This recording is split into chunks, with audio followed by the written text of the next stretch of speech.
Yo, it's Quadruple G, here to talk to you about the quest, my quest, maybe your quest too, for the perfect phone.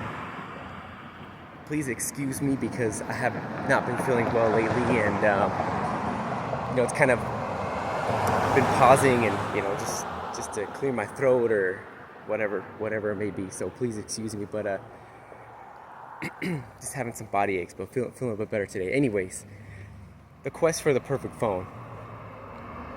I've been kind of going through it for a little bit with this journey, just kind of exploring, and it's been interesting. I think a lot of you guys have probably been going through this stuff too, and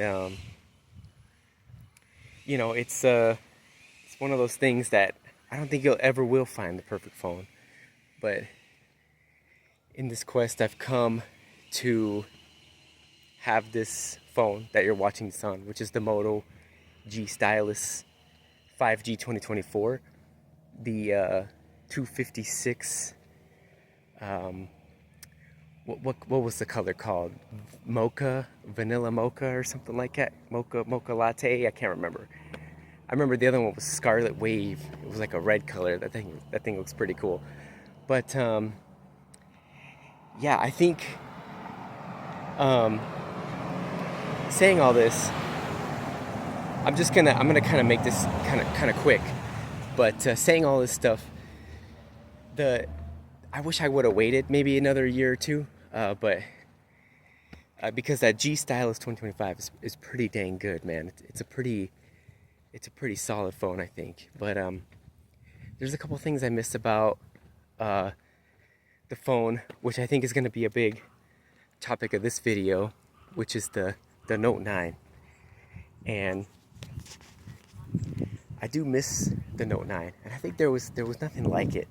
It was just a phone that, I feel like it filled every box that you needed. And I know it was Samsung's first $1,000 phone, but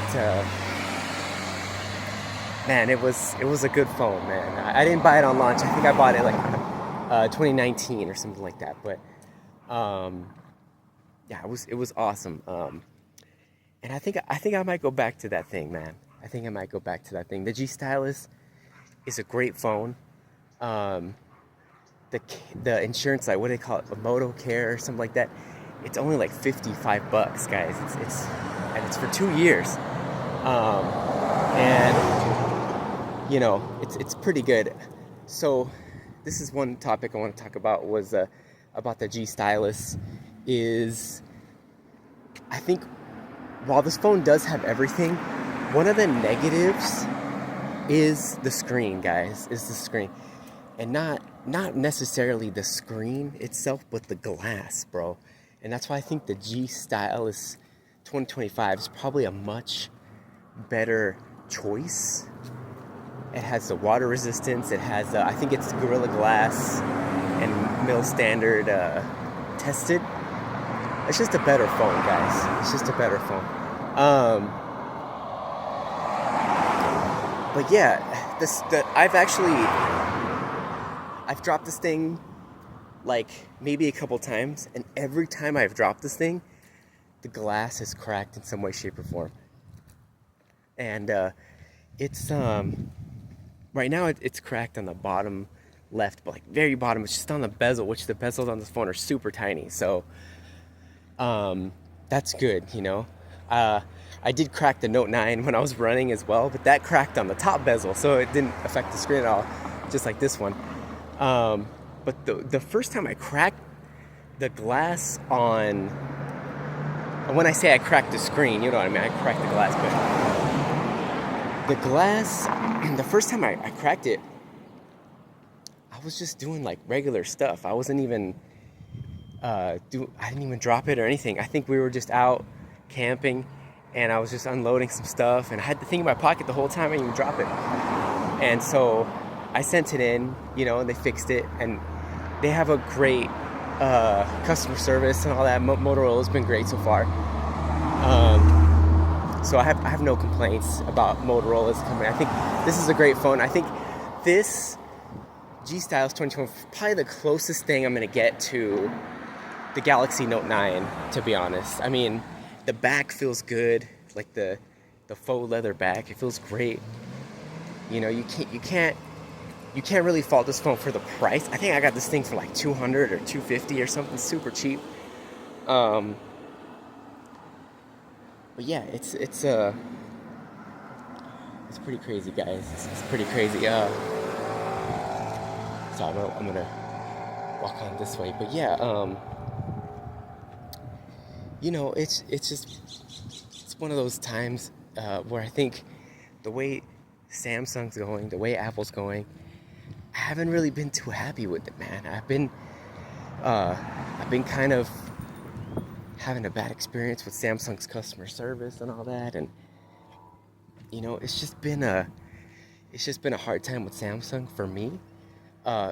Here's one story that I have for you guys. So, I'm gonna go back to the Moto in a second, but one story, a quick one, is I have the watch. I think it's the Active 6 or something like that, and it's the Golf Edition. And I had the Active 3 before, Golf Edition. As you can see, I play golf. Love golf. So the watch is awesome, dude. Like, that thing is, it's helped me a lot. I think the app has changed in the last like couple years, and they took out the slopes and the greens. Anyways, if you play golf, you know what I'm talking about. But there used to be a slope, a green slope, grid, like a map. It would look like a heat map, but they took that out of the app, and you know, that's one of the frustrating things I think about when they advertised it before. That was kind of put on there, and then they took it off. But you know, this watch, guys, it took me 6 months. Samsung took 6 months with my watch, bro. It was a big, long process. I spent hours on the phone with them. Yeah, and just eventually they got it back to me, but it was like 6 months later. And I think it was like 5 or 6 months. Probably closer to 6 months, to be honest. They sent me the Watch 3 by, I think it was, or the Watch 4 or something. And I can't even remember. They charged me like $140 for the repair because the screen went bad on my Active 3. It started ghosting and all that stuff. Sorry, guys, I am sick, so my apologies. But yeah, it was like getting all these false ghost touches, and the screen was going bad. So they said they couldn't repair it. So basically, it just took them a long time. It took them a long time to get it back to me, and eventually they did. But the one they just sent me is weird. Like, it's totally refurbished, but it's been good. It's been probably around a year, and it's been pretty solid.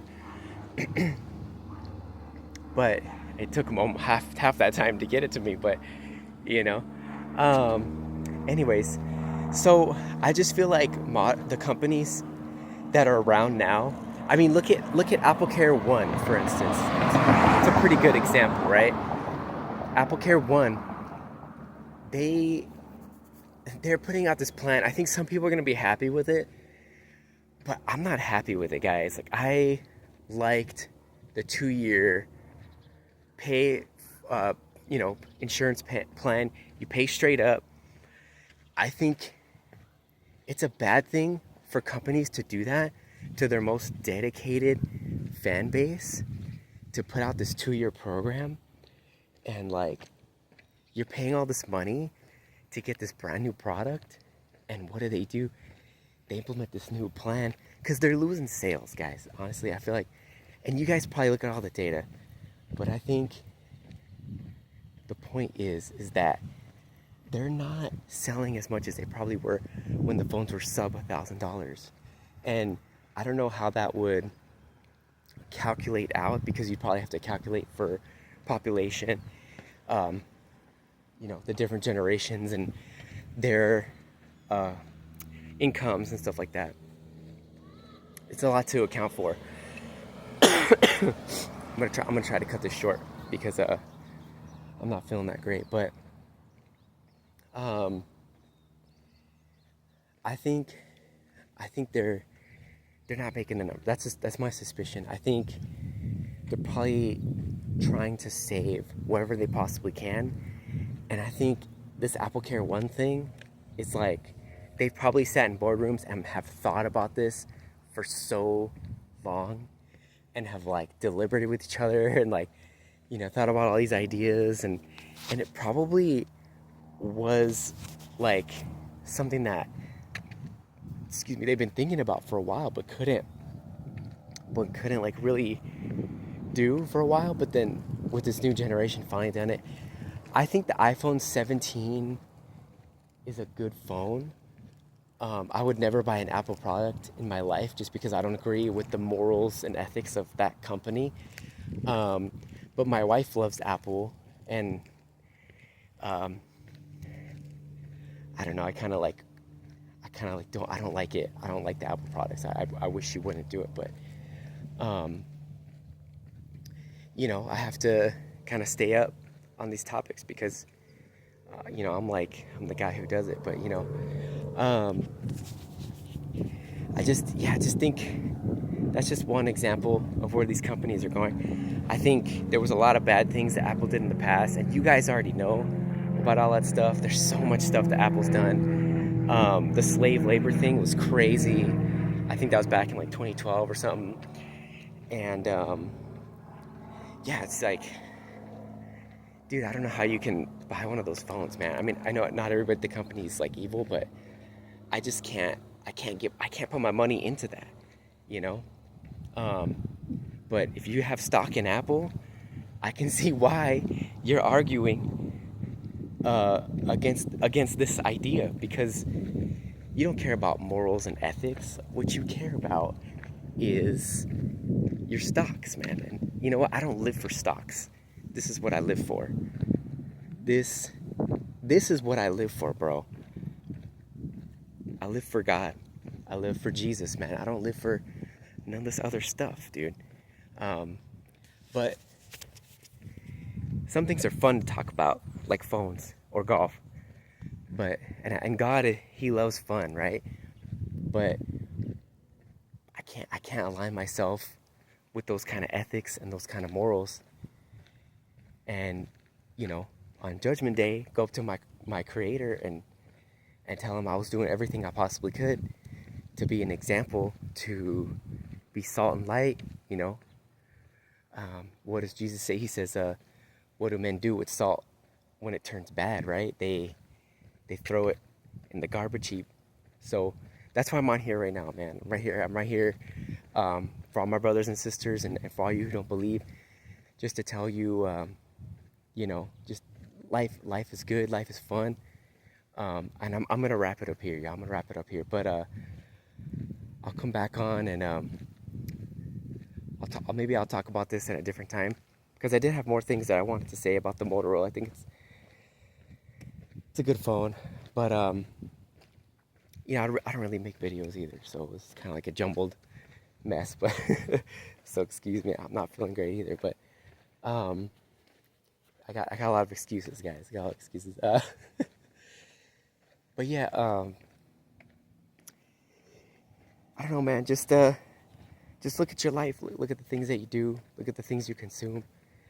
And I'm going back in time, y'all. I think 5G's cool. There's a whole 4G, 5G debate. Is it good for your body? Is it not? I think Dr. Axe, he talked about that. Dr. Axe, if you never heard of him, it's like you're chopping a tree down with an axe. Dr. Axe, he's awesome, man. He's sick, dude. I think, and I work in the medical field, but I think it's a good idea to get different perspectives on what we should be doing for our bodies. There's multiple things we could be doing to benefit our bodies, and I think you can't just be lazy. You gotta make the effort, look and see what you can do for yourself. But yeah, anyways, I don't know. I'm not gonna harp on new companies too much, you know, but yeah, I don't like the way they're going, the direction they're going. I think phones were the best in that 2018 time, you know, like up till 2018, maybe 2020. I did like the S10 series and the first iteration of the 20s, because still had the Note. You know, they still had the S20 Ultra was pretty cool with that periscope camera, the 100 times zoom, which they fixed because it wasn't that great in the beginning. But it's kind of like the S10 with the ultrasonic fingerprint readers.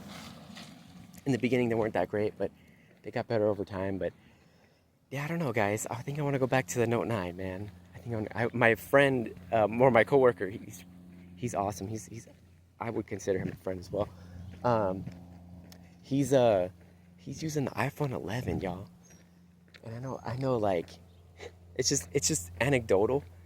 I don't know what the data actually shows, but I think there's something to be said about that. You could still use a 4G phone. You could still use a phone that's from that 2019. When did the 11 come out? It came out in, like 2019, right? Yeah, I think my brother was using 10R forever. Some people out there still using the iPhone, the first SE iteration that had like the shape of the iPhone 5. But yeah, then these companies, they just plan them out. They plan them out, you know? Like, what's the purpose of taking out those phones? I don't think there's a purpose. I think it's just companies doing what they do. They don't want to give app support anymore.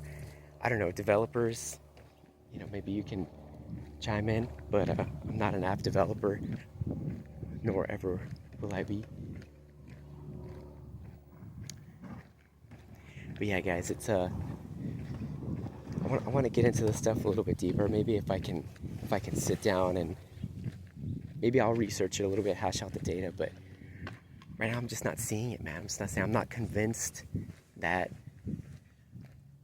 you know, you can't put a headphone jack back in, or you can't put an IR blaster back in, or, you know, you can't make repairability easier. You see them with tons of phones, man, that are making repairability easier.